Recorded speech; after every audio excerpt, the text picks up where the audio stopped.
Hello, Professor. This is Jared Hill, and I just wanted to show you the quick Prolog application that I made. I actually made a very short, kind of easy to use invoicing application in Prolog. And as you can see here, I actually installed Prolog using Homebrew.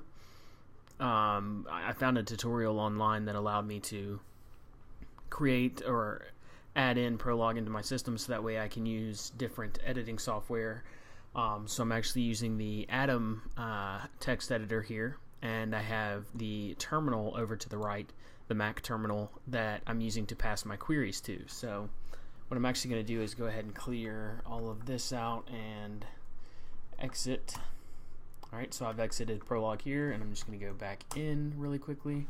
Alright. Okay, so for this program, I'm actually adding 5 different customers: John Smith, Jane Smith, Jared Hill, Jar Jar Binks, and JRAF. And these different people each have a different balance on their account. So John has $12.50, Jane owes no money, Jared owes $10, Jar Jar owes $5,000, and JRAF owns $10. And then the final number associated with these customers are the days overdue. So I actually have 2 methods here that I can call, and the first one is getting the customer's balance. And all you have to do is pass in the first name and the last name of that customer, and then it outputs the customer's first name and then the last name along with how much they owe.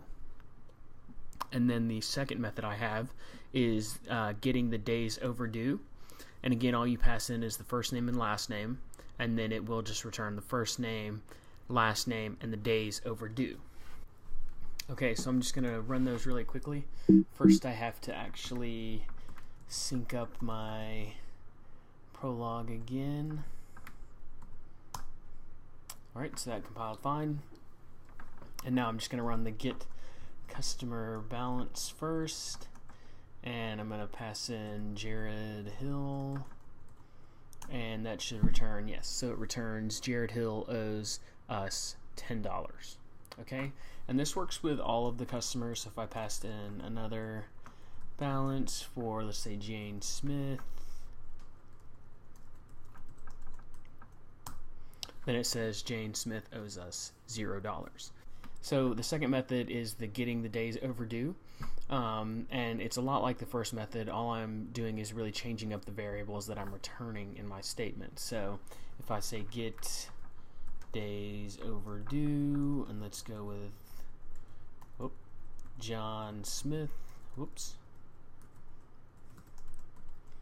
then it says John Smith is 24 days overdue, and now I'm going to run it on Jar Jar Binks. So get days overdue on Jar Jar Binks. And Jar Jar Binks is basically 3 months behind. The other thing I wanted to show really quickly was sort of getting a list of the customers output to the screen, and I kind of struggle with this for a little bit, but it's a lot easier than I thought it was. And one thing that you can do, or that I found that I can do, is actually just type customer and do like A, B, C, and D, and then it's going to give me the list of the first customer, who is John Smith, owes $25 or $12.50 and is 24 days overdue, and then it just lists all of the different customers in the order that they were added.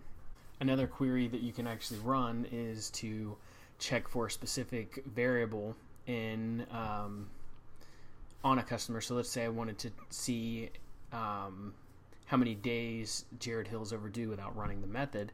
Then actually I'm going to clear that so it's back up at the top, and I'm just going to say customer,